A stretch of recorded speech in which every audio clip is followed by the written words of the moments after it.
emergency meetings are the core of our monumental success. Twitch, because we are live on Twitch right now, probably with 0 viewers. But whatever. I watched your Twitch stream, Andrew, and I came out of it when I saw you afterwards, and I said, Andrew, you need to be on Twitch because you need to help these people. I think the people who you're actually talking to, Aiden Ross is pretty base, and I think he sees the light, and he needs some coaching. I'm happy to hang out with the guy. A few of the other people you were talking to, I think they're beyond fixing. But the fact that they command audiences of hundreds of thousands of young men who idolize them and wish to be like them, I feel like you need to be on Twitch, because I feel like this audience of lost young men who are going to grow up with bad, poisonous ideas need a voice like yours, maybe a voice like mine, that older brother kind of voice to talk to them and to tell them about how the world really works. So I don't remember the guy's name. Apparently he's super famous, but I watched this podcast, and am I right? This guy was saying in hypothetical scenarios, you and your girl are upstairs in your house, someone breaks in, who goes downstairs to confront the burglars? He started coming up with hypotheticals that his girl was a super soldier and might be a better shot than him, and they negotiate who goes downstairs to confront the people who broke into the house. And like, Andrew, was that guy an actor? Was he an actor? Was he trolling you? Tell me, you spoke to the guy. I watched it. I thought he was making fun first. No, I'm going to survive. What, and let your woman die?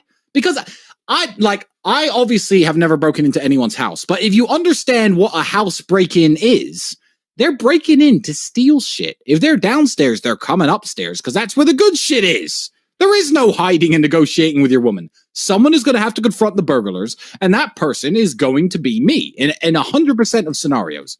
Me with a woman, 100% of scenarios, I'm going down to confront the burglars. Now, this guy,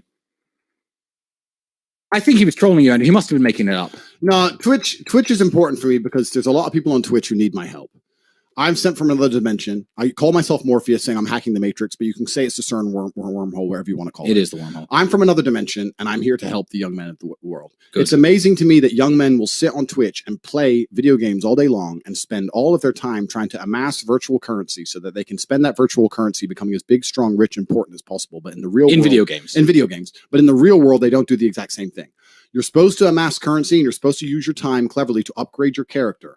IRL. Life is a video game. You don't need the games in and of themselves. And I have nothing against the guys I've been twitching with, but you're right. There's a very, very strange worldview where a man has no fundamental duty and no innate responsibility to defend a female who he loves in the event of a house break-in. Once you stand there and say, well, she might be a better shot to me, that is the biggest cop-out BS. Well, his girlfriend is not a police officer. She's a Twitch streamer. His girlfriend is not an army super soldier. She's a Twitch streamer. I Googled who his girlfriend was. Correct. So why was he saying this? And that's the point. So it's actually a very dangerous worldview where men have no duty and no responsibility, because the only thing that keeps the only thing that keeps the world functioning is when men have duty and responsibility to doing the hard things they're not supposed to do because they are men in and of itself. That's the reason it's women and children first on the lifeboat. The problem with the world today is that not enough men feel this duty. And this is a person with a huge influence, a huge channel, trying to broadcast and convince the world that you have no innate responsibility as a man. And I disagree with that. Also, we were disagreeing on the fact about women and how women should act in respect. He was saying that I was fearful for my girl to go to a club. It's not about that. It's not about fear. It's about respect. And you was recently highlighted in the super chat we got earlier on that his chick is dancing on some other dude. Yeah. In fact, that's bad. That's bad. Well, is that respectful? Well, I feel like he has to. Now I understand why he was defending this ridiculous behavior so fervently. Because, I mean, well, this is fine. I mean, we don't know the context. We don't know if they're together. Andrew, I am your best friend. If your girl tried to dance with me like that, I'd push her the fuck over. Yeah, but we would never be with the girls. Obviously. But my point is, like, maybe they weren't together. Maybe this is an old video. Like, let's be fair. I don't know. We don't know because we just found out this. We're being fair. But I don't think that's a respectful way for a girlfriend to act if she was with him. And the point we're making is the point I was trying to make at the time is about respect. It's not just about. He tried to say it was about fear. It was nothing to do with fear. It's about respect, setting boundaries as a man, and being respected. I come along and I try and teach men to level themselves up, be confident, be strong, understand the true reality of the world, make sure that you have imperatives which suit your narrative, make sure you have parameters which prevent you from being disrespected and ending up being sad and lonely like most men do. he comes along and tries to argue against all of my points. And every single point he argued against, I guarantee you, if anyone here is curious or doesn't believe me, if you would agree with his worldview above mine, you will end up fucking miserable. The dude is a Twitch streamer. He makes a bunch of money with no actual, he doesn't need any physicality. He doesn't need any formidability. Yep. He doesn't need anything. Great. He's in a very fortunate situation. For most men out here, you need to be able to go through some shit to become something. Bro, just go downstairs. Well, but if you're watching XQC, just go downstairs, bro. Your house got broken into. You're the man. Just go downstairs. Your girl is not a super soldier. We just saw her dancing there. She's clearly not G.I. Jane. Yeah. Go downstairs and try to save your household and try to save your women. And I think that Twitch is like an untapped resource. I feel like I can really help men by being on Twitch. That's why I do these Twitches. And I hope that when I do them, I sit there and I talk to men and I explain, look, you're wasting all your time leveling up a video game instead of leveling up yourself.